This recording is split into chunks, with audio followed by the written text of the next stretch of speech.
Nabi SAW mengatakan Allah pernah mengutus Jibril alaihissalam mendatangi satu wilayah untuk dihancurkan. Karena banyak maksiatnya gitu. Lalu Jibril alaihissalam kembali kepada Allah lalu mengatakan, ya Allah sesungguhnya ada hambamu fulan, orang soleh, ada di situ. Kata Allah SWT mulai dari dia dulu. Hukuman itu mulai dari dia dulu. Karena dia tidak pernah amir ma'ruf, tidak pernah nahi mungkar. Dia mau selamat sendiri masuk surga. Tidak pernah dia pungkiri sama sekali. Dia hadir di satu tempat tapi dia tidak pungkiri. Maka dia sama dengan pelakunya. Allah suruh dia duluan disiksa, baru orang-orang yang berbuat maksiat itu. Coba bayangkan bahayanya itu. Jadi hati-hati teman-teman sekalian.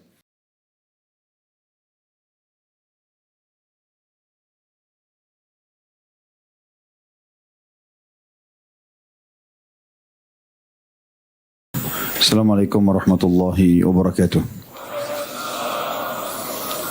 Alhamdulillah atas nikmat Islam dan iman. Alhamdulillah atas nikmat kehidupan, nikmat kesempatan beramal saleh, nikmat juga bertaubat dari dosa-dosa. Alhamdulillah atas nikmat negeri yang kaya dan masyarakat yang dikenal dengan keramah tamahan. Alhamdulillah atas nikmat ilmu, harta, pasangan, keturunan dan semua nikmat Allah. Alhamdulillah ala kulli hal. Dan juga kita lanjutkan salam hormat kita, salawat dan taslim kepada Nabi besar Muhammad sallallahu alaihi wasallam yang telah memberikan dan menuntun serta menyampaikan kepada kita semua amanah Allah Subhanahu wa taala sehingga kita bisa menjadi seorang muslim yang patuh dan mengenal Tuhannya.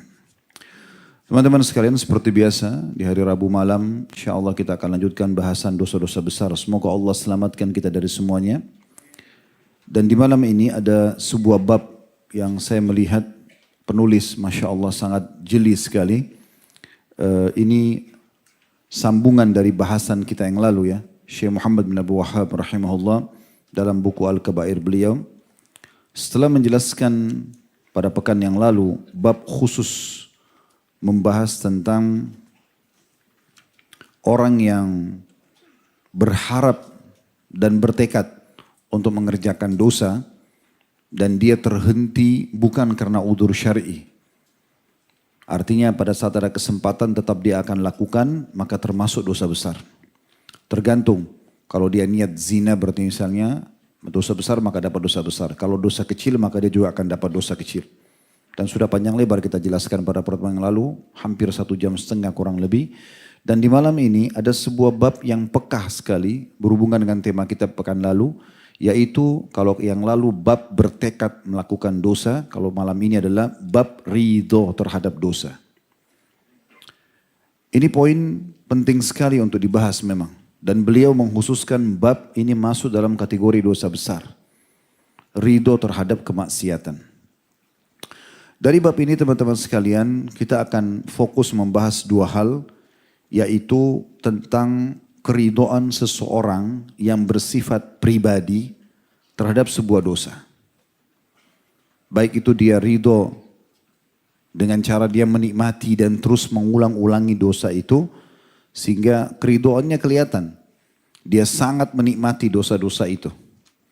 Sehingga dia terus mengulang-ulangi zinahnya, dustanya, ribanya, menipunya, memukulnya, menggunjingnya, mencurinya, menipu dan seterusnya.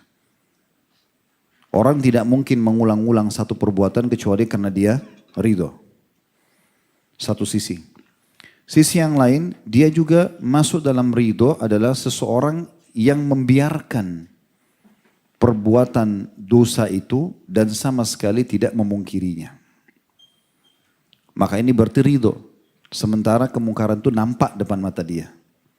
Nah, dua poin ini yang akan menjadi fokusan dalam bahasan bab kita. Teman-teman sekalian, dari apa yang kita bacakan dari bab tadi, saya akan coba langsung masuk ke bahasan kita. Sebelum saya baca dalil yang ditulis oleh beliau, karena dalil yang beliau bahas masuk ke poin yang kedua tadi. Tentang masalah orang tidak mengingkari kemungkaran berarti ridho pada maksiat tersebut. Saya akan mulai dari poin pertama dulu. Yang tadi saya jelaskan yaitu keridhaan secara individual terhadap maksiat. Dengan terus mengulang-ulanginya. atau membiarkan itu terjadi di depan mata dia. Ini penting teman-teman sekalian untuk difahami. Siapapun yang ridho dengan kemaksiatan itu, dia merasa puas. Dia merasa ini sebuah prestasi. Karena berhasil menzinai si fulan atau berzina dengan fulan, berhasil menzinai si fulan atau berhasil berzina dengan fulan. Berhasil menipu fulan atau fulana, berhasil memukul, berhasil menghina. Dan dia puas dengan itu dosa. Kalau yang dia sedang puasi itu adalah dosa besar, berarti dia juga masuk dalam dosa besar. Kalau yang sedang dia puasi dosa kecil, berarti dia masuk dalam dosa kecil. Dan Allah subhanahu wa ta'ala melarang kita untuk itu. Dalilnya surah Al-Ma'idah, surah nomor 5 ayat 2, di mana Allah subhanahu wa ta'ala berfirman, A'udzu billahi minasyaitonir rajim. Potongan ayat ya, wala ta'awanu 'alal itsmi wal 'udwani wattaqullaha innallaha syadidul 'iqab. Jangan pernah kalian saling dukung-mendukung, saling ridho terhadap perbuatan dosa dan perbuatan pembangkangan. Dan bertakwalah kepada Allah, takut kepada Allah, hati-hati, jangan hukuman Allah datang. Sesungguhnya Allah sangat keras siksanya. Ini kekal dalam Al-Quran surah Al-Ma'idah ayat 2, potongan ini. Sebenarnya potongannya sebelum ini ada wa ta'awanu 'alal birri wat taqwa, berta'awunlah kalian, bekerjasamalah kalian, dukung-mendukunglah kalian dalam ketakwaan dan kebajikan. Lalu Allah mengatakan wala ta'awanu 'alal itsmi wal 'udwan, dan jangan pernah saling dukung-mendukung, saling ridho, saling bantu-membantu, saling membiarkan perbuatan dosa dan kemungkaran. Lalu Allah bilang bertakwa kepada Allah, hati-hati dengan kemungkaran dan kesalahan ini, sesungguhnya Allah sangat keras siksanya. Juga sabda Nabi SAW yang masyhur, man sanna fil islami sunnatan sayyi'atan kana alaihi wizruha wa wizru man amila biha min ba'dihi min ghairi an yanqusa min auzarihim syai'. Hadis sahih riwayat Muslim. Terjemahannya, dan siapa yang memberikan contoh terhadap satu perbuatan yang salah, maka dia akan panen dosa orang yang mengikutinya atau mencontohinya tanpa dikurangi sedikit pun dari dosa orang yang mengikutinya. Mungkin teman-teman bilang, Ustaz, hadits ini korelasinya apa? Kita akan jelaskan panjang lebar. Contoh misal teman-teman sekalian, kalau ada seorang pemimpin atau seorang tokoh atau orang tua, pemimpin perusahaan, pemimpin satu wilayah, pemimpin satu negeri, atau orang tua. Dia tokoh. Ditokohkan oleh masyarakatnya, ditokohkan oleh organisasi atau lembaganya, atau ditokohkan oleh anak-anaknya kalau orang tua. Dia buat satu perbuatan mungkar. Dan dia ridho dengan perbuatan itu. Dia anggap biasa saja. Dia berzina, dia mabuk, dia narkotika, dia menggunjing orang, dia memfitnah orang. Posisi dia sebagai tokoh. Bawahannya melihat itu. Dia sebenarnya tidak suruh bawahannya buat itu. Dia nggak bilang contohin saya ya, enggak. Tapi perbuatannya di depan mereka. Dan dia enjoy aja kesalahan itu. Begitu juga dengan orang tua. Dia buat kesalahan-kesalahan. Dia tidak suruh anaknya berbuat salah. Tapi dia perlihatkan kepada anaknya. Dan dia biarkan, dia nikmati itu. Maka ini sama dengan memberikan contoh buruk tadi dalam hadis. Karena dia sekarang jadi suri tauladan. Pemimpin diangkat untuk menjadi suri tauladan. Orang tua dijadikan sebagai orang tua dan Allah amanahkan kita anak untuk menjadi suri tauladan. Jadi dengan antum berbuat kemungkaran lalu dibiarkan, tidak suruh orang tapi dicontohkan kepada orang lain, maka masuk dalam hadis ini. Artinya kalau ada bawahan kita yang mengatakan, oh atasan saya aja buat kok. Walaupun atasan tidak suruh, dia panen dosanya. Kalau ada anak-anak mengatakan, oh orang tua saya aja buat. Orang tua saja saya begini dan begitu. Orang tuanya tidak suruh, tapi karena dia posisi orang tua sebagai tokoh, maka dia panen dosanya. Setiap kali dikerjakan perbuatan dosa itu, maka dia panen. Walaupun dia tidak suruh. Di sini poin penting teman-teman, apalagi kalau dia suruh. Gak apa-apa ambil aja nih uang korupsi. Bagi-bagi. Gak apa-apa begini, gak apa-apa begitu. Orang tuanya mengatakan kepada anaknya, lakukan saja, gak masalah. Ayah dukung, ibu dukung, itu lebih besar lagi dosanya. Dia diam saja, Tapi posisi dia sebagai tokoh, berarti dia ridho dengan perbuatannya dan akhirnya orang lain bebas mencontohinya, sudah cukup dia panen dosa semua orang yang mengikutinya. Ini bahaya sekali teman-teman sekalian. Peka sekali bahasan. Saya melihat setelah saya telusuri bab ini, peka sekali beliau susun ini. Mirip dengan kalau orang, posisi antum juga sama tokoh. Kalau kita balik ya, antum berbuat kebaikan. Antum bersedekah, antum santun, antum ramah sebagai pemimpin. Ya, selalu baik sama orang, memaafkan, dermawan segala macam. Sebagai orang tua juga begitu. Antum gak suruh orang lain contohin. Tapi orang lihat, orang jadi contohin.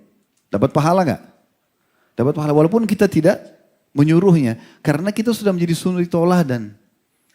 Ini istilahnya kalau dalam alam dakwah ini dakwah bil hal. Dakwah dengan keadaan kita. Kadang-kadang keadaan kita kalau kita ikhlas mengerjakan satu perbuatan teman-teman sekalian dari kebaikan itu Allah jadikan contoh buat orang. Banyak orang contohin mungkin dari penampilan, dari tutur kata, dari apa saja. Orang jadikan contoh itu sudah cukup pahala. Padahal sebenarnya kita tidak dakwahin dia. Nah begitu juga kalau perbuatan mungkar. Maka hati-hati teman-teman. Makanya kalau ada orang pun terjerumus dalam perbuatan dosa, dia punya kewajiban antara dia sama Tuhannya untuk dia tutupi kesalahan tersebut. Dia lindungi, dia enggak pamer, dia enggak bangga, dia enggak ridho. Supaya Allah mudah maafkan. Jelas ini ya? Nah ini poin yang perlu difahami. Kemudian teman-teman sekalian, orang yang menikmati dosa ini tanpa sama sekali memungkirinya atau merasa ini beban. Ya. Kalau ada orang misalnya dia berbohong, dia berzina, dia menggunjing, tapi dia ikuti dengan penyesalan. Dia tahu ini salah. Terus dia berusaha mengikuti penyesalan itu dengan bertobat atau minta maaf, ini positif. Bukan kita bolehkan dia berbuat dosa itu, tapi ini berarti positif. Karena dia mau menyesali. Dosanya hanya pada saat dia kerjakan, tidak menjadi dosa yang berkelanjutan. Kalau dia ridho jadi dosa lain. Ya. Perbuatan zinanya dosa, keridhoan terhadap zina itu dosa sendiri. Nah ini poin ini. Ya. Dia gibah, dosa. Dia ridho dengan gibahnya, dia enjoy dosa sendiri. Nah ini poin. Nah ini penting untuk digarisbawahi teman-teman sekalian. Jadi di sini perlu kita garis bawahi baik-baik. Makanya pernah ada seseorang dari hadits Uqbah bin Amir radhiyallahu anhu. Beliau mengatakan satu hari dia bertanya, Uqbah bin Amir bertanya kepada Nabi SAW, ya Rasulullah, apa dan bagaimana keselamatan itu? Ini maknanya luas sekali ya. Saya selamat dari hukuman Allah, selamat juga dari kebencian manusia. Baik di dunia maupun di akhirat. Nggak ada musuh saya, nggak ada masalah. Apa itu keselamatan? Dan bagaimana caranya supaya saya selamat? Perhatikan wasiat Nabi SAW dalam hadis sahih, diriwayatkan Tirmidzi. Kata beliau 3 wasiatnya. Ya saya langsung terjemahkan saja, jaga lisanmu. Yang keluar ini hanya baik. Seorang muslim yang keluar dari lisannya emas. Tanda kutip di sini ya. Semuanya kalau bukan zikir, doa, nasihat, semua yang baik-baik. Tidak pernah bertutur kata kotor, tidak pernah nyakitin orang, tidak pernah menghina. Enggak. Ini sesuai dengan hadis Nabi SAW, hadis yang sahih riwayat Bukhari Muslim. Man kana yu'minu billahi wal yawmil akhir falyakul khairan aw liyasmut. Sampai mengaku, mengikrarkan dalam dirinya beriman kepada Allah, yakin Tuhannya Allah ada dan juga hari akhir, ngejar surga, maka dia hanya mengucapkan yang baik atau dia diam saja. Ya. Diam itu betul-betul luar biasa, kalau kita tidak butuh jangan bicara. Sampai seorang salaf menasihatin seseorang yang lain di depannya mengatakan, ingat Allah memberikan kita 2 kuping dan 1 lisan supaya kita lebih banyak mendengar daripada ngomong. Orang banyak ngomong lebih banyak mendengar. Allah kasih 2, bisa saja Allah kasih 1 kuping, tapi kenapa Allah kasih kita 2 kuping 1 lisan supaya lebih banyak mendengar? Ada seseorang di majlisnya, Iyas Al-Muzani rahimahullah, seorang ulama tabi'in, dia pernah ada orang di majlisnya sebelah ujung, sudah bertahun-tahun belajar sama beliau, nggak pernah bertanya, nggak pernah ngomong. Iyas penasaran, dia tanya setelah sekian tahun, semua orang bertanya kecuali Anda, kenapa? Kata Iyas, dia berikan saya jawaban yang saya selalu nukil jawaban itu. Saya jadi belajar dari orang itu. Dia mengatakan, saya mendengar, maka saya dapat manfaat. Dan saya diam, maka saya selamat. Artinya dengar, kalau itu baik kita ambil. Kalau tidak baik ya sudah, kita tinggal sortir aja kan. Kan dengar. Dan saya diam, saya bicara yang penting saja, maka saya selamat. Kita sudah pernah titik beratkan di beberapa dosa yang lalu ya. Semoga Allah selamatkan tentang masalah lisan. Hati-hati teman-teman. Perkataan itu kalau masih di mulut kita, masih milik kita. Tapi kapan sudah antum keluarkan, itu seperti bola liar, milik orang semuanya. Dan pepatah, seorang penyair mengatakan dalam pepatah yang kurang lebih terjemahnya dalam bahasa Indonesia, ini bahasa Arab ya. Terjemahannya dia mengatakan, kalau kau titipkan emas pada orang, pastikan tidak akan bertambah. Tapi kalau titipkan kata-kata, pastikan bertambah. Antum bicara satu paragraf nih, pesan sama orang, akan jadi 2 paragraf sama dia. Orang ketiga, 3 paragraf. Orang keempat begitu. Akan kemana-mana. Dan akan menjadi sebuah kebohongan yang sangat besar. Kalau sudah orang yang ke-10, orang yang ke-11. Ya. Jaga lisanmu, pesan pertama Nabi SAW. Itu keselamatan. Kemudian yang kedua, tetaplah di rumahmu. Subhanallah, pandemi kemarin mengajarkan kita ini. Kalau antum lagi tidak ada kebutuhan, jangan keluar rumah. Tidak usah keluar rumah, habisin waktu di luar untuk apa? Darurat kalau keluar. Keluar itu sesuai dengan kebutuhan. Jangan keinginan, kalau keinginan tidak akan pernah selesai. Angan-angan keinginan tidak akan selesai. Makanya kata Nabi SAW, tidak akan puas anak Adam sampai apa? Tanah kuburan dimasukkan ke mulutnya. Kalau antum mau kendal promo di satu toko, itu nggak akan habis promonya sampai pemilik tokonya mati. Hari ini keluar, minggu depan keluar, bulan depan keluar, tidak selesai-selesai. Tapi kalau kebutuhan silakan.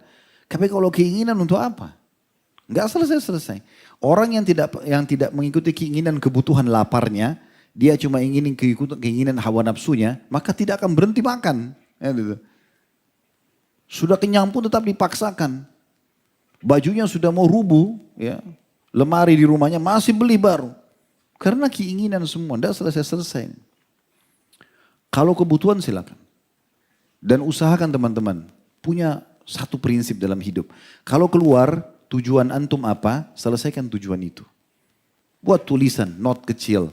Mau ke satu supermarket, mau ke toko. Apa yang saya mau beli, 1, 2, 3, fokus di situ. Udah selesai, pulang.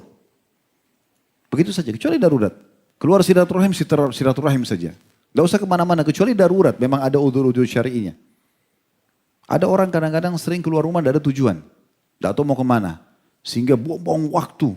Ya, mubazir. Di jalanan tidak ada manfaatnya. Kumpul, cari teman-teman, kumpul, tidak ada gunanya. Dengarin curhatannya teman-temannya, habisin waktu untuk apa? Antum kalau lagi tidak ada waktu, tidak ada kerjaan, kegiatan, zikrullah.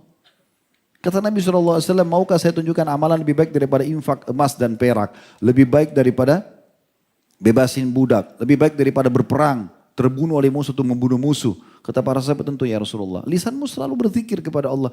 Gunakan kesempatan. Salawat 100 kali, istighfar 100 kali. Banyaknya yang bisa dilakukan. Atau mendengarkan majelis ilmu. Manfaat gitu kan.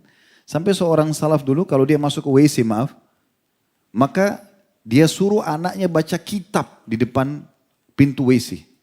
Supaya dia dengar. Daripada dia duduk nongkrong diam gitu.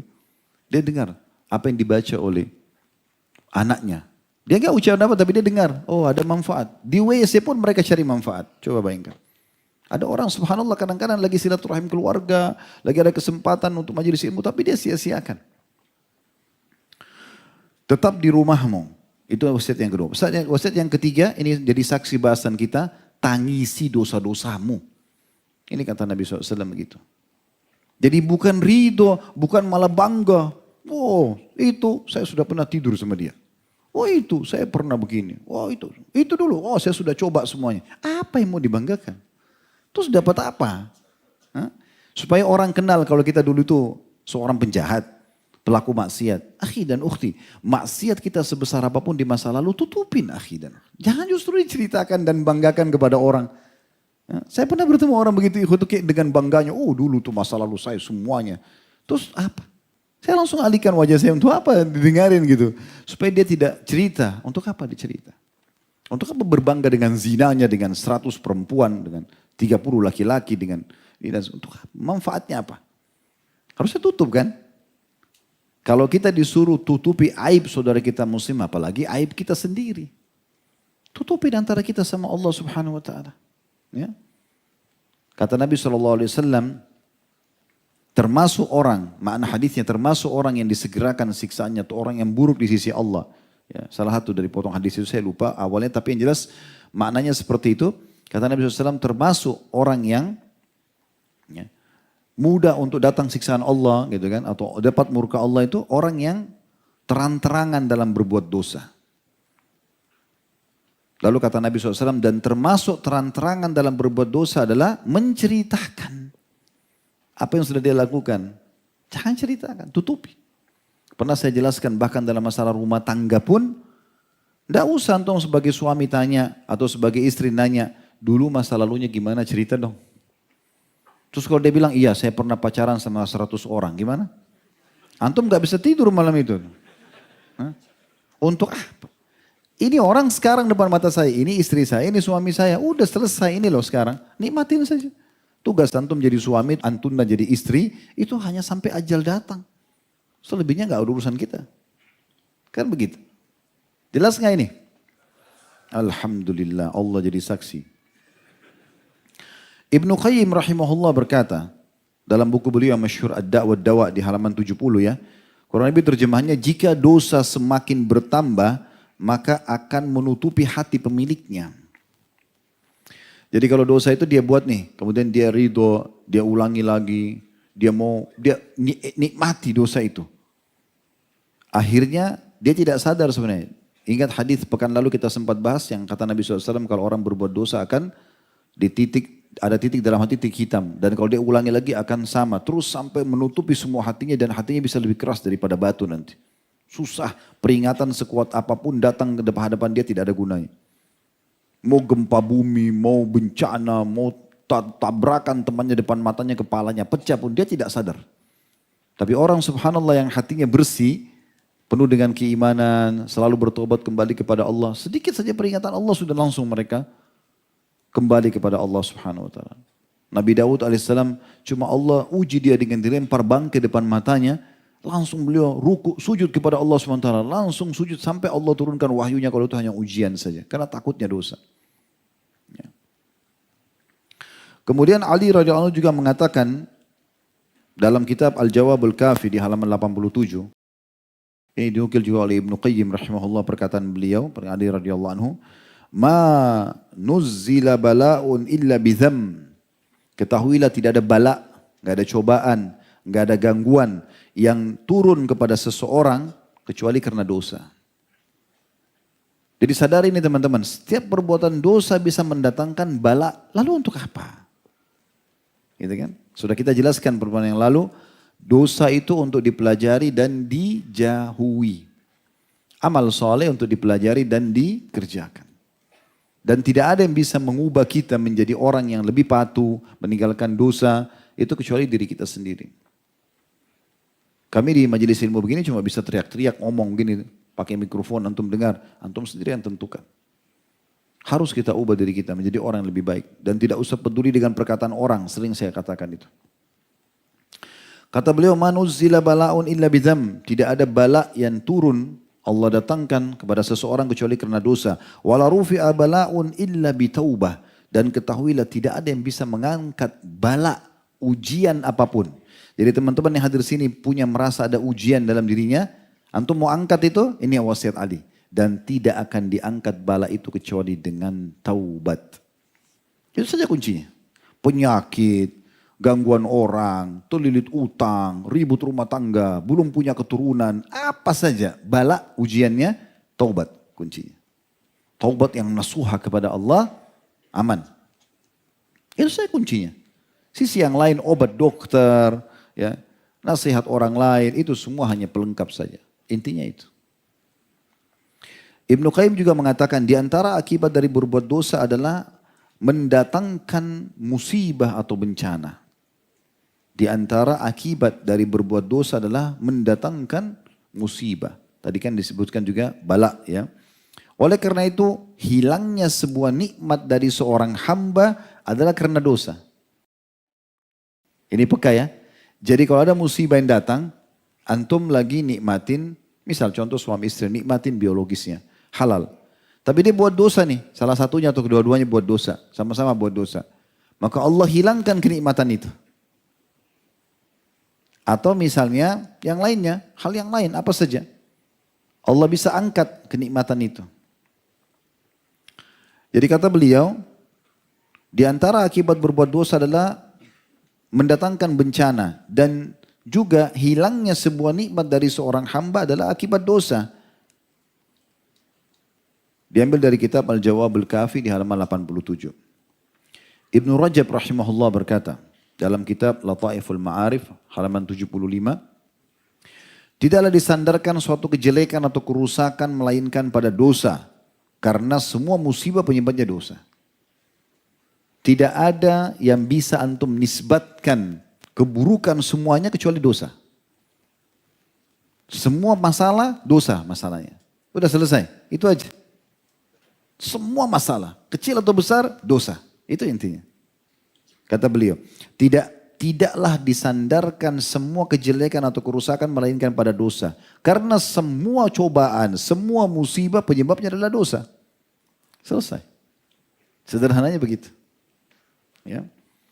Jadi apapun yang sedang datang kepada kita sebagai ujian yang kita rasakan teman-teman, yang paling pertama ya, introspeksi diri dulu.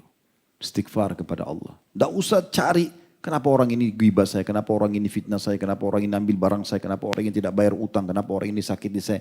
Lupain semua itu. Karena itu semua datang sebabnya dari antum. Dosa dari sini. Istighfar kepada Allah, taubat. Kalau perlu sholat taubat, tulus kepada Allah SWT. Selesai semua itu. Itu intinya sebenarnya. Kalau antum pulang malam ini bawa poin ini selesai. Ini poin pentingnya. Dan subhanallah ada sebuah poin saya ambil dari apa yang tadi saya sampaikan itu. Setelah disusun dari beberapa poin yang Allah mudahkan tadi.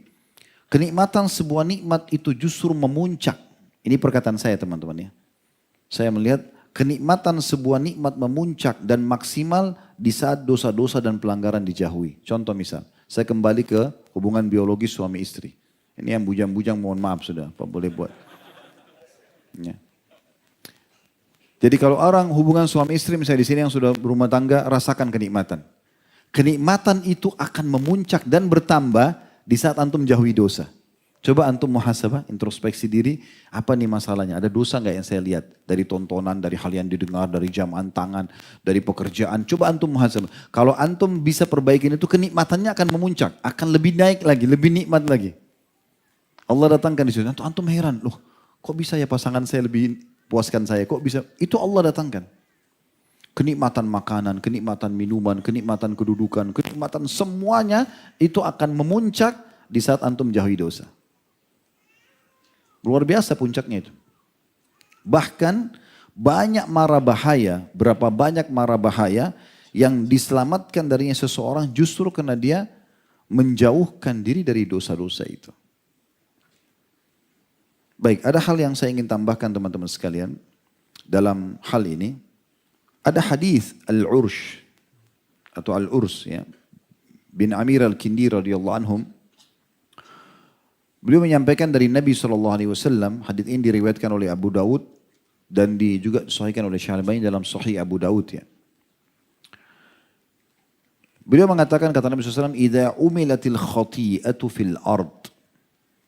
Kalau dosa-dosa itu dikerjakan di muka bumi atau di suatu tempat, kana man syahidaha fakarihaha, maka orang-orang yang membenci dosa yang sedang terjadi itu, atau dalam riwayat lain angkaraha, memungkiri, kaman ghaba anha, seakan-akan orang yang tidak hadir di situ.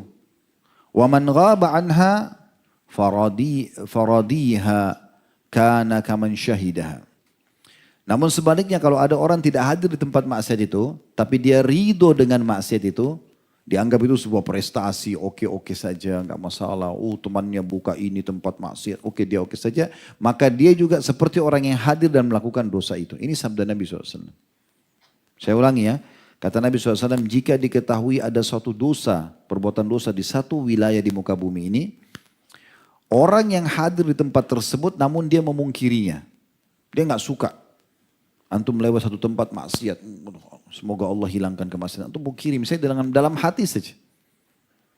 Dan kita tidak punya kekuatan tangan, tidak bisa nasihatin. Dalam hati saja. Dan saya yakin teman-teman sekian Masya Allah berapa ribu orang hadir ini. Kalau kita semuanya melewatin satu tempat kemungkaran dan kita semuanya sepakat dengan doa saja. Ya Allah hilangkan kemungkaran ini. Satu orang diijabah sudah selesai sebenarnya.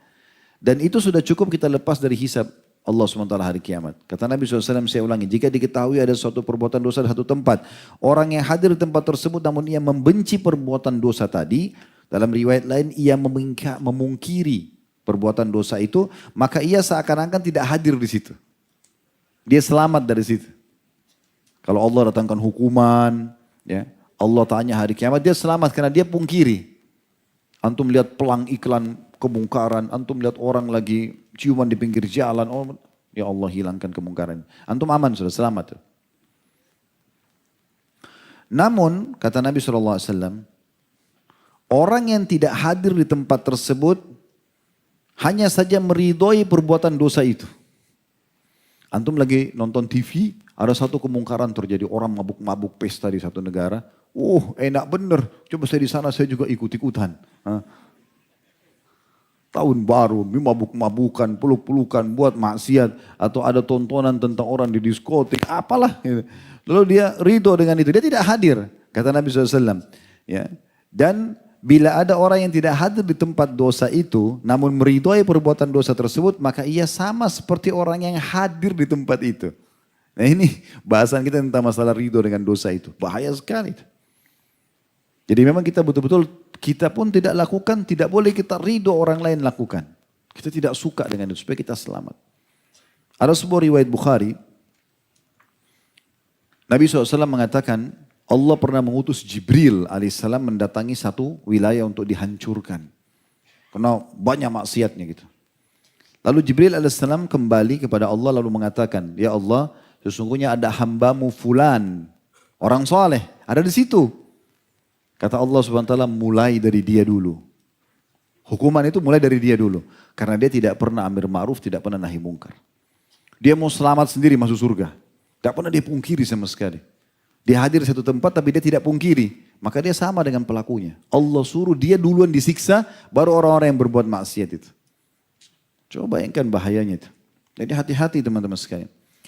Syekh Abdul Muhsin Al-Abbad, hafizahullah, ini salah satu ulama yang hidup di masa kita sekarang, Masya Allah, Allah berkahi umurnya.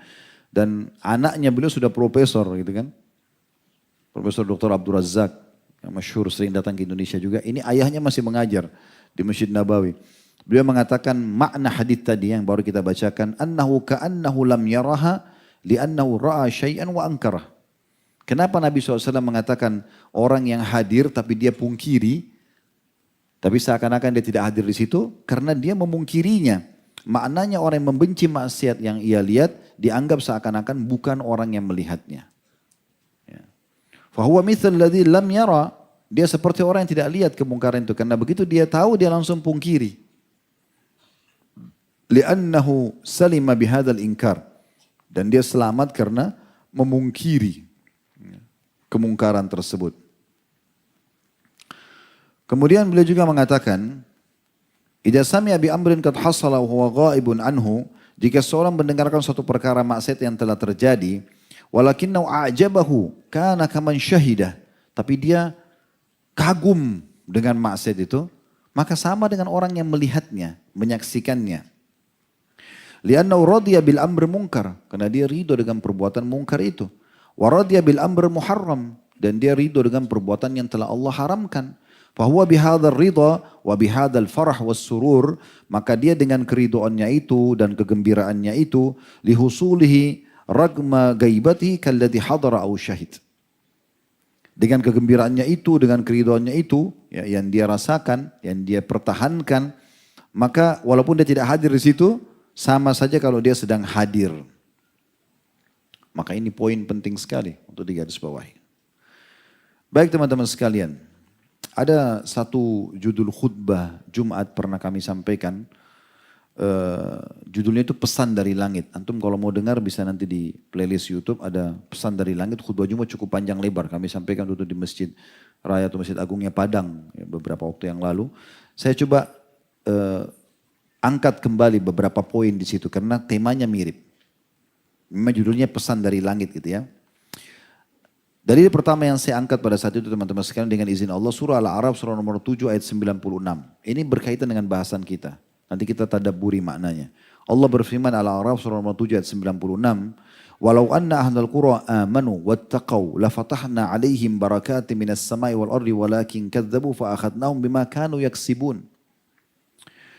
Jikalau sekiranya penduduk negeri itu beriman dan bertakwa. Kita ini semuanya coba beriman kepada Allah dan bertakwa. Patuh aja. Yang halal nikmati, yang diperintahkan kerjakan, dilarang jauhi. Sederhana sampai ajal datang. Kalau penduduk negeri seperti itu, kata Allah SWT, pastilah. Pasti, bukan cuma biasa, pasti.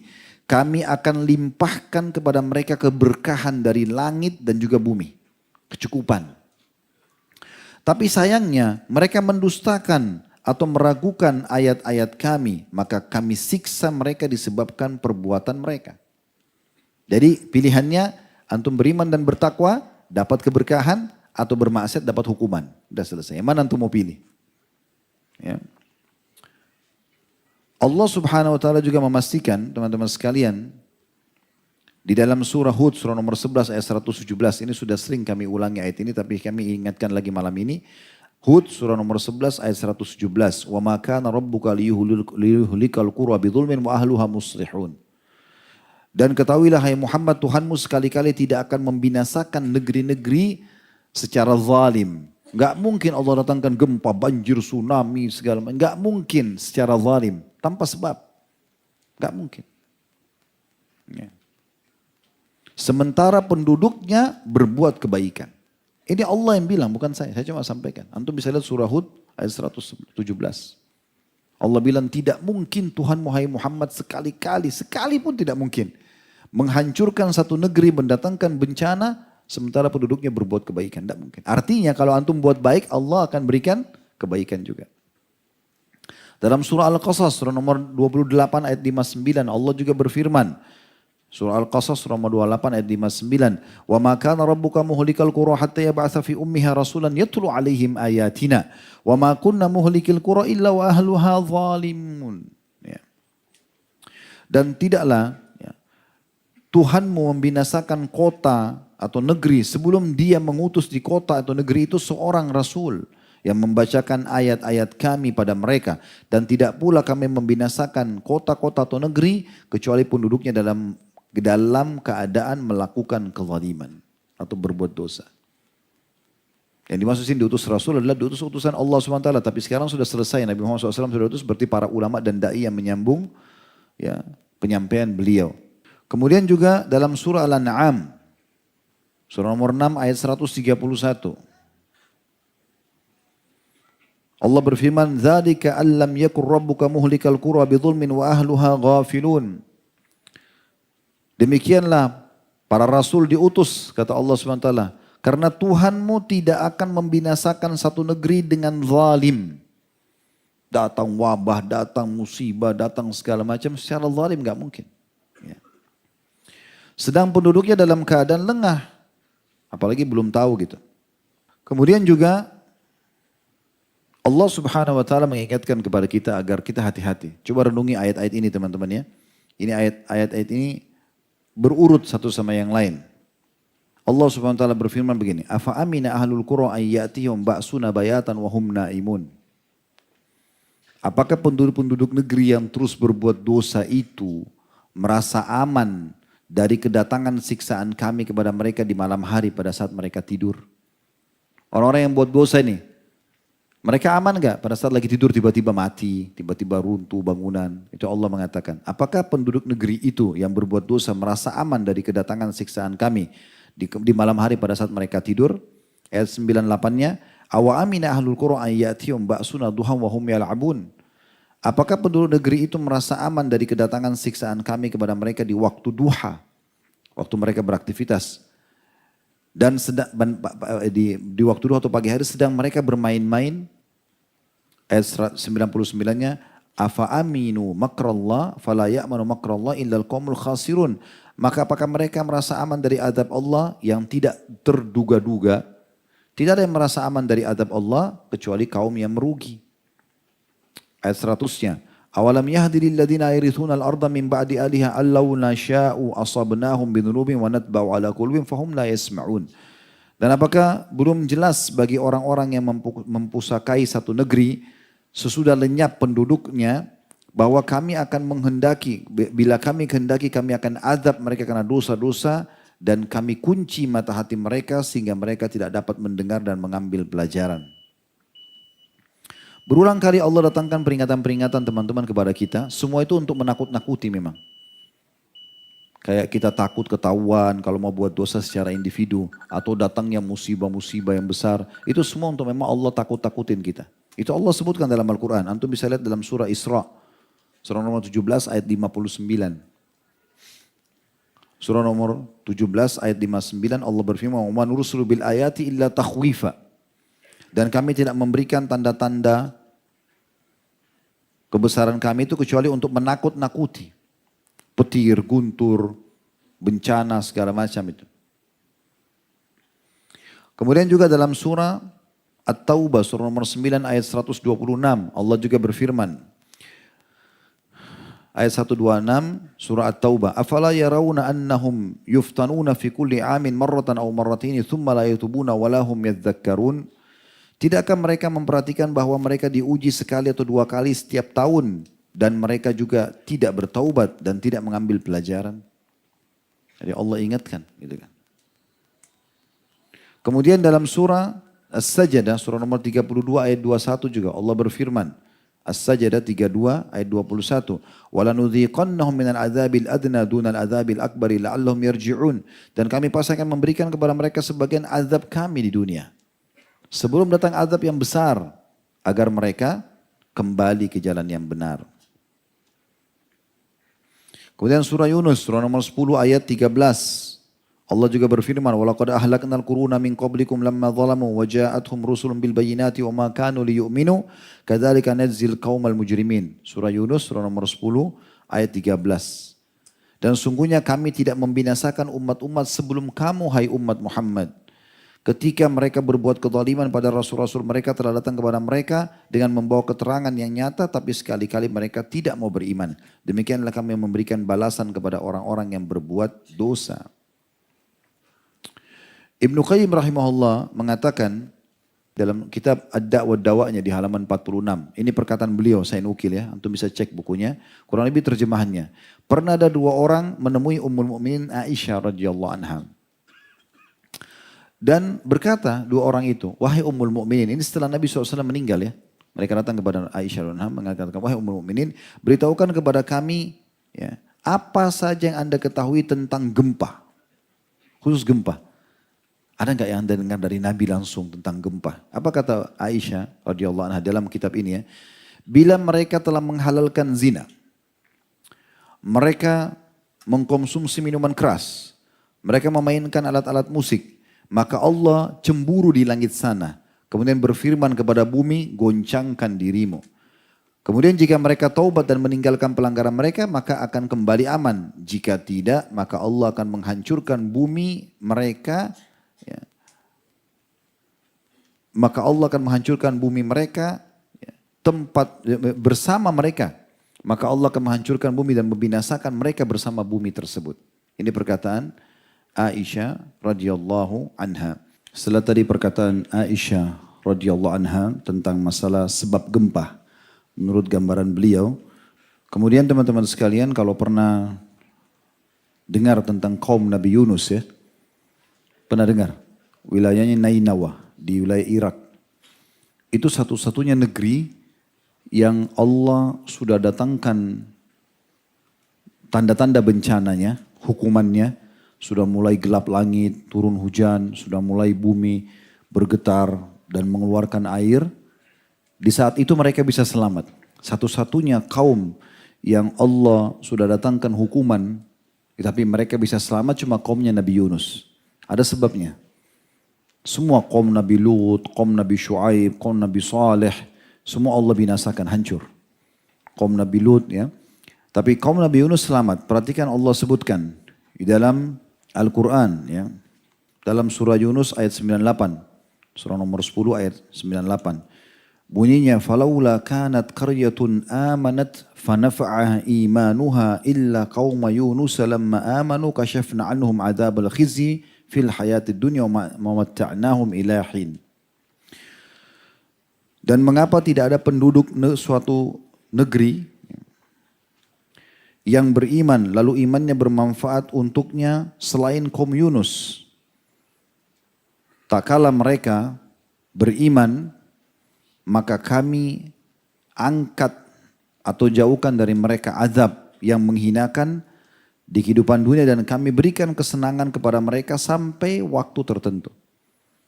Apa maknanya ayat ini teman-teman? Jadi waktu Nabi Yunus alaihissalam meninggalkan kaumnya karena mereka didakwahi tidak mau dengar, dua sisi, kaumnya tidak mau dengar, mereka salah. Ya. Sisi yang lain Nabi Yunus juga tanda kutip sini keliru karena beliau tinggalkan lokasi dakwah sebelum ada perintah Allah. Jadi akad antara nabi-nabi dan Allah Subhanahu wa taala di antaranya adalah mereka tidak boleh tinggalkan lokasi dakwah sampai Allah suruh mereka pindah. Contoh kaum Nabi Ibrahim alaihissalam pada saat Allah memang suruh perintahkan beliau pindah tinggalkan negara Irak, Babilonia karena ada Namrud yang tidak mau beriman, baru beliau pindah hijrah ke Palestina.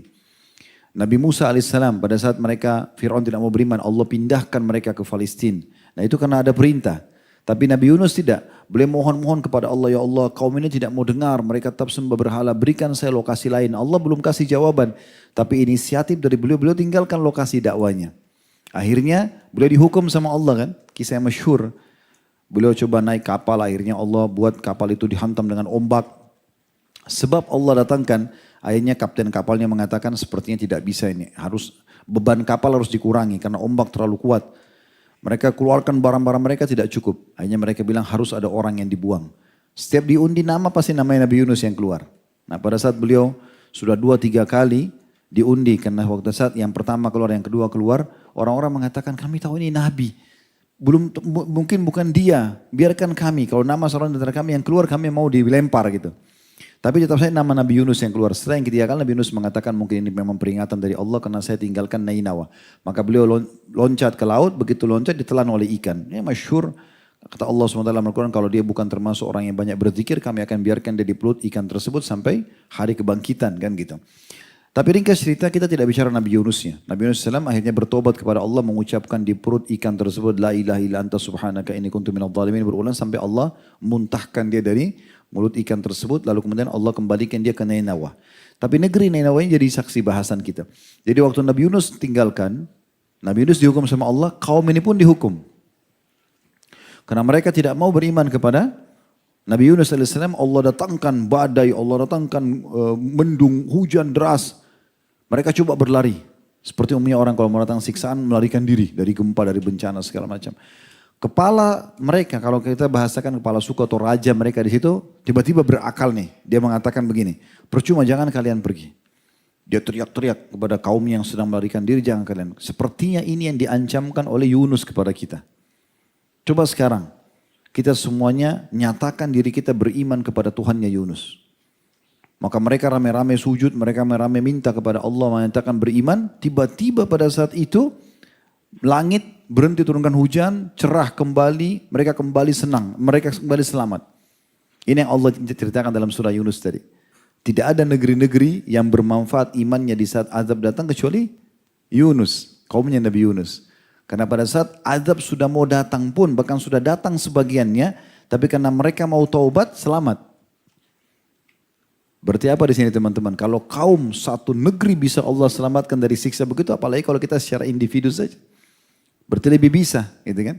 Walaupun sudah berat siksaan antum merasakan, antum masih bisa kembali kepada Allah dan Allah bisa hilangkan penyakit antum, utang terlilit, masalah-masalah semua akan hilang.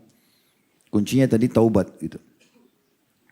At-Tabari berkata, rahimahullah dalam tafsir beliau di jilid 17 halaman 478, bahwa pernah terjadi gempa di Kufah pada masa Abdullah bin Mas'ud radhiyallahu anhu. Gempa terjadi di masa itu di Irak. Maka Abdullah bin Mas'ud berkata pada saat gempa terjadi, wahai sekalian manusia, sesungguhnya Allah menginginkan kalian bertaubat kepadanya, maka segeralah kembali kepada Allah. Kita kan kalau gempa sibuk ambil handphone, nah ini gempa nih di sini, diheboin. bukannya kembali kepada Allah. Kenapa bumi bisa goncang? Dosa. Nggak ada yang lain. Itu saja poinnya. Ya. Ibnul Jauzi juga menukil dalam Zadul Masir. Ya. Fi ilmu tafsir di jilid 2 halaman 486 bahwa Abdullah bin Zubair al-Anu setiap kali mendengar suara guntur. Tadi kan Abdullah bin Mas'ud tuh. Kalau gempa, dia ingatkan, hai manusia sadarlah, Tuhan kalian ingin kalian tobat dengan gempa ini. Kalau Abdullah bin Zubair, setiap kali dengar guntur, kita kan biasa kalau musim hujan dengar guntur. Sebentar lagi masuk musim hujan kita dengar guntur. Maka beliau mengatakan, innahu wa'idun syadidun li ahlil ard. Ketahuilah ini peringatan yang sangat jelas dan keras ya, kepada penduduk bumi. Jadi ini artinya bukan sembarangan ini. Ini pasti ada sebabnya suara guntur menggelegar begitu tuh. Itu bukan cuma sekedar fenomena alam. Kita bukan orang ateis. Kita orang beriman kepada Allah. Kita tahu ada Tuhan kita yang mengatur semua alam semesta ini. Maka ada sebabnya kenapa guntur itu datang. Abdullah bin Zubair memberikan pelajaran kepada kita. Dan itu disebutkan oleh Ibnu Qayyim al-Jauzi atau Ibnul Jauzi rahimahullah. Bahwasanya ini adalah peringatan tegas dan keras dari Allah yang ada di langit sana kepada penduduk bumi. Harus segera taubat. Kemudian teman-teman sekalian, Ali bin Abi Thalib juga berkata, yang aneh adalah ada orang yang binasa padahal bersamanya keselamatan.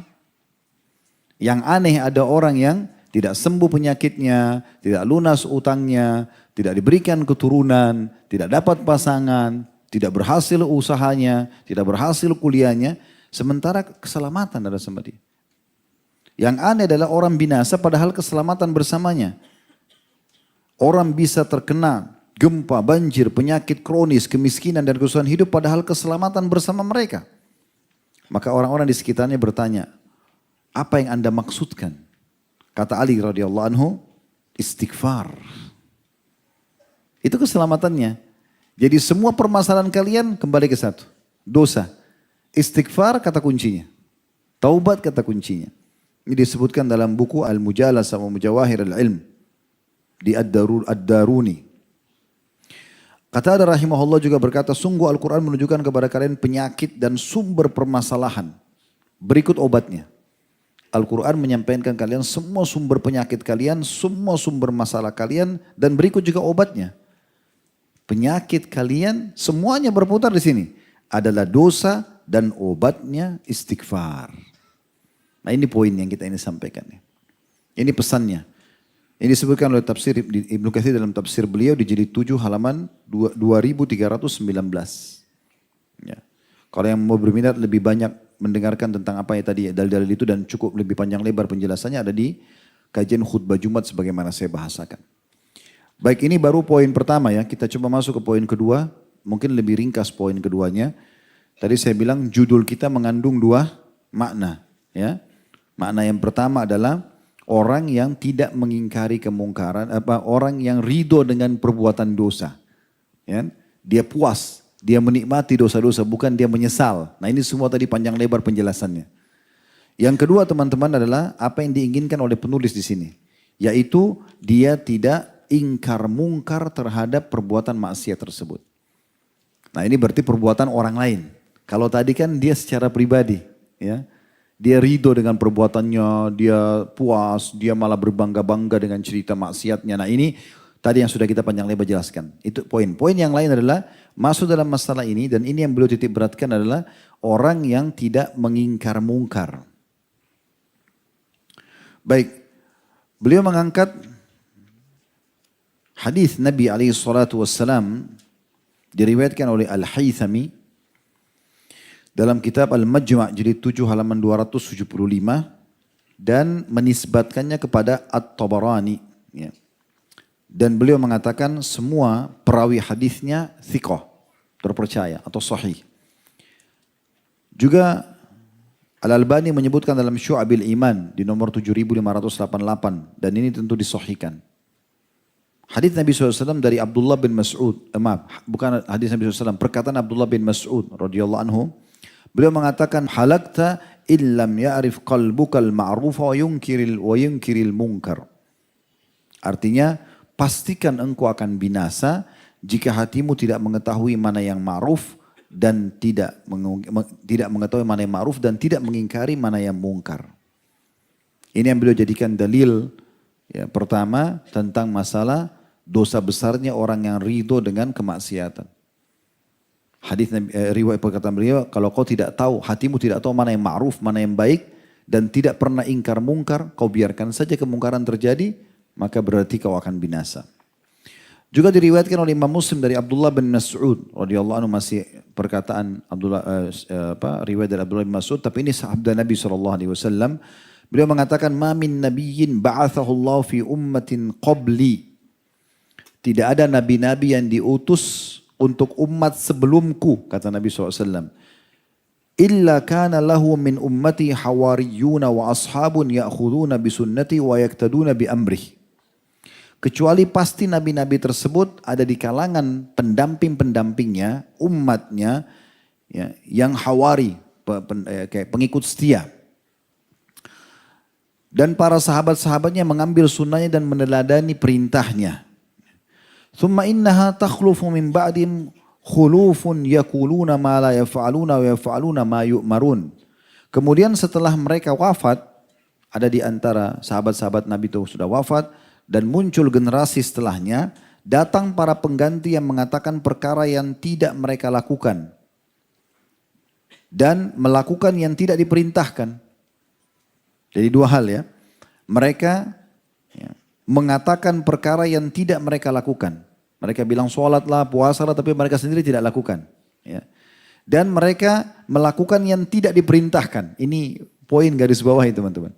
Ternyata masuk dalam pelanggaran kalau sesuatu yang tidak diperintahkan oleh Allah dan Rasulnya. Siapa yang melakukan itu berarti dia termasuk pelanggaran. Ini kata Nabi SAW. Barang siapa, kata Nabi SAW, "Faman jahadahum biyadihi fahuwa mu'min." Siapa yang memungkiri mereka dengan tangannya, maka dia seorang mukmin. Seorang ayah, dia berhentikan anaknya dari perbuatan yang salah, pelanggaran-pelanggaran gitu kan. Seorang pimpinan kepada bawahnya, pemerintah kepada masyarakatnya misalnya. Ya. Maka dia orang beriman. Wa man jahadahum bilisani fahuwa mu'min. Siapa juga yang memungkiri kemungkaran mereka itu dengan lisannya, maka dia juga termasuk seorang mukmin. Wa man jahadahum biqalbi fahuwa mu'min. Dan siapa yang memungkiri dengan hatinya, maka dia juga adalah orang mukmin. Wa laisa wara' dzalika minal imami habbatu khardal. Dan ketahuilah, tidak ada lagi keimanan sebesar biji sawi pun selain itu. Saksi bahasan kita teman-teman dari hadis ini adalah masuk dalam bab ini tentang masalah orang yang ridho dengan kemaksiatan. Dia tidak mungkar, dia tidak ingkar mungkar. Dia tidak luruskan. Kalau bisa dengan tangan, dia lakukan. Kalau tidak, maka dengan lisan. Kalau tidak, maka dengan hatinya. Ya, ikut kembali seperti hadis yang masyhur. Man ra'a minkum munkaran falyughayyirhu biyadihi, siapa yang lihat kemungkaran dia harus ubah dengan tangannya. Fa in lam yastati' fa bilisani, kalau dia tidak mampu maka dengan lisannya. Fa in lam yastati' fa biqalbi, dan kalau dia tidak mampu maka dengan hatinya. Wa dzalika adhaful iman, dan itu selemah-lemah iman. Jadi jangan pernah antum lewatin satu kemaksiatan kecuali pungkiri. Supaya kembali tadi ke statement yang sudah kita sampaikan ya, hadits Nabi SAW sebelumnya. Kalau antum biarkan, berarti antum seakan-akan juga meridhoi, mendukung, minimal dalam hati. Katakan, ya Allah, ya, hilangkan kemungkaran ini, gitu kan? Supaya antum lepas dari tanggung jawab di sisi Allah Subhanahu Wa Taala. Apalagi amar ma'ruf nahi mungkar ini yang wajib yang pertama.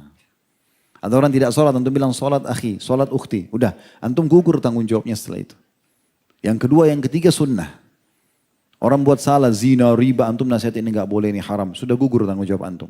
Tapi jangan sama sekali nggak dipungkiri. Seingat saya ada sebuah athar disebutkan, kalau orang yang berbuat mungkar itu tidak diingatkan, maka dia akan datang di depan Allah di mahkamah Allah hari kiamat sambil mencekik orang yang melihatnya itu sambil mengatakan, ya Allah, orang ini lihat saya buat mungkar, dia tidak pungkiri, maka saya tuntut dia sekarang. Jadi orang yang buat salah itu kalau kita tidak pungkiri, dia malah tuntut kita hari kiamat. Dia biarkan saya salah ini. Nah, gitu. Walaupun dia tetap dihukum, tapi kita pun kena hukuman. Oleh karena itu tidak bisa kita ridho dengan kemaksiatan. Harus kita pungkiri, walaupun hanya dengan hati. Apakah secara langsung kita lihat hadiri di situ, di lokasi, atau hanya tontonan kayak kita sekarang. Kan banyak tontonan tuh. Kejadian apa tadi saya kasih contoh, orang lagi merayakan pesta-pesta maksiat di satu negara. Terlintas antum lihat. Ya Allah, hilangkan kemungkaran ini. Supaya antum lepas tanggung jawab. Nah ini yang kita ingin titik beratkan. Kemudian hadis yang terakhir yang diangkat oleh beliau adalah hadis riwayat Muslim Dari Ummu Salamah radhiyallahu anha secara marfu, innahu yusta'malu alaikum umara'u fata'rifuna wa tunkirun, faman ankara faqad bari, wa man kariha faqad salim, walakin man radiya wa taba', ay man kariha biqalbi wa ankara biqalbihi. Artinya akan diangkat para penguasa atas kalian. Kalian mengenali sebagian perbuatan mereka dan mengingkari sebagian perbuatan mereka. Ada yang kalian suka, ada yang kalian tidak suka. Perbuatan mereka yang baik dan ada yang buruk maksudnya. Barang siapa yang mengingkari perbuatan buruk mereka, berarti dia telah berlepas diri. Minimal dari dalam hati tadi saya bilang, ya Allah ini hukum misalnya tidak benar, semoga engkau ya memaafkan kami misalnya, atau engkau menyelamatkan kami. Jadi Allah nggak hisap kita di sini. Kita nggak ikut-ikutan, gitu kan? Barang siapa yang mengingkari, maka dia telah berlepas diri. Barang siapa yang benci, dia tidak suka dengan perbuatan itu, tapi mereka melakukan. Dia tidak punya power untuk menasihatinya. Tapi dia benci dari hatinya, maka dia telah selamat. Maksudnya selamat dari hisab Allah hari kiamat. Tetapi orang yang ridho perbuatan mereka dengan hatinya dan mengikuti mereka, bahkan mendukung, maka dia telah bersama-sama dengan mereka dalam kemaksiatan. Yaitu barang siapa yang membenci dan mengingkari dengan hatinya. Diriwayatkan dalam riwayat lain, as-sahihain, fa'ulaika humul halikun. Maka orang-orang yang mengikuti dan mendukung itu, mereka adalah orang-orang yang pasti binasa. Ini maknanya ridho dengan perbuatan mungkar yang ada. Dan itu teman-teman sekalian, kita nggak bisa hilangkan kemungkaran 100% ya. Ini sering kami ingatkan sebelum pandemi dulu. Tolok ukur kita adalah kehidupan baginda Nabi SAW di Madinah. Di fase itu ada 4 golongan manusia. Ada orang-orang kafir, ada kaum Yahudi, Kainuqa, Nadir dan Quraidah, 3 suku di Yahudi di Madinah. Ya. Mereka hidup bersama Nabi SAW. Nabi dakwahi, tapi kalau mereka tidak mau ya Nabi tidak paksa. La ikraha fiddin, tidak ada paksaan dalam agama, gitu kan? Mereka sudah tahu Nabi, mereka sudah didakwahi, mereka tidak mau dengar ya sudah, gitu kan? Tapi ada ini, dan Nabi ajarkan kita bagaimana bermuamalah dengan orang-orang kafir. Bagaimana kita boleh silaturahim dengan kerabat kita yang non-muslim, bagaimana kita boleh membantu mereka, intinya tidak boleh dukung ibadahnya saja. Kalau ibadah lakum dinukum waliyadin, kan gitu. Ini sudah diajarin, tapi kita tetap boleh baik, bertetangga dengan baik dan segala macam. Bahkan kita tidak boleh mengganggu mereka. Karena kata Nabi SAW, siapa yang menyakiti zimmi, orang kafir di bawah naungan pemerintah Islam atau punya perdamaian dengan Islam, maka dia akan jadi musuhku pada hari kiamat. Kemudian yang kedua adalah orang munafik. Walaupun ini berbahaya kelompok ini, karena mereka berbaju seperti baju kita, ya berpenampilan seperti kita, namanya nama Islam. Pemimpinnya di zaman Nabi, Abdullah namanya. Ya. Tapi mereka ini berwajah dua, pura-pura Islam. Tapi Nabi SAW juga sudah ajarkan bagaimana bermuamalah dengan mereka. Kita hukumi mereka secara zahir. Oh zahir mereka muslim, mereka sholat sama kita. Di masjid Nabi dulu hadir mereka di majelis-majelis Nabi. Ikut sholat. Bahkan Abdullah itu pada saat mau wafat dia undang Nabi ke rumahnya. Nabi datang, Nabi dakwahi. Tapi waktu didakwahi tetap dia tidak mau. Dia mengatakan, hai Muhammad sudahlah gak usah bicara ini. Sekarang saya lagi cari mana partner-partner saya dari orang Yahudi. Dia sebut-sebut begitu. Saya cuma minta kalau saya mati nanti tolong bajumu ini jadikan kain kafan saya. Nabi kasih. Tapi tidak ada manfaatnya buat dia gitu. Dan setiap kali ada orang munafik yang ketahuan. Dan ada sahabat yang mengatakan, ya Rasulullah izinkan saya penggal lehernya. Pernah Umar bin Khattab ucapkan, Khalid bin Walid pernah ucapkan. Di beberapa orang yang memang dicurigai gitu kan. Maka kata Nabi SAW, jangan. Nanti orang-orang akan bilang Muhammad membunuh sahabat-sahabatnya. Artinya kalau kita juga umat Islam, oh nanti orang bilang oh, umat Islam saling bunuh-membunuh. Cukup kita tahu dan Nabi sudah ajarkan bagaimana bermuamalah dengan mereka. Ya. Mereka sudah tahu munafik, mereka interaksi secara umum. Tapi untuk dipercaya lisannya, Nabi sudah sebutkan cirinya mereka suka dusta, kalau janji ingkari gitu kan, kalau diberikan amanah khianat sudah selesai. Yang ketiga ada ahli maksiat. Di zaman Nabi itu ada orang berzina, dirajam, ada orang mencuri, ada orang membunuh. Zaman Nabi ada, gitu kan? Berarti ini juga akan ada. Walaupun di masa kita. Cuman ada kelompok yang keempat. Itu adalah orang-orang beriman. Nah ini orang-orang beriman ini yang selalu menjadi pengawas gitu. Kayak mengingatkan yang ma'ruf melarang dari kemungkaran. Nah itu ada kelompok ini. Nah inilah Nabi SAW dan para sahabat. Jadi Walaupun presiden kita hafid Quran 30 juz, seorang ulama, semua menterinya juga sama. Ini tidak bisa lepas antum dari 4 golongan ini.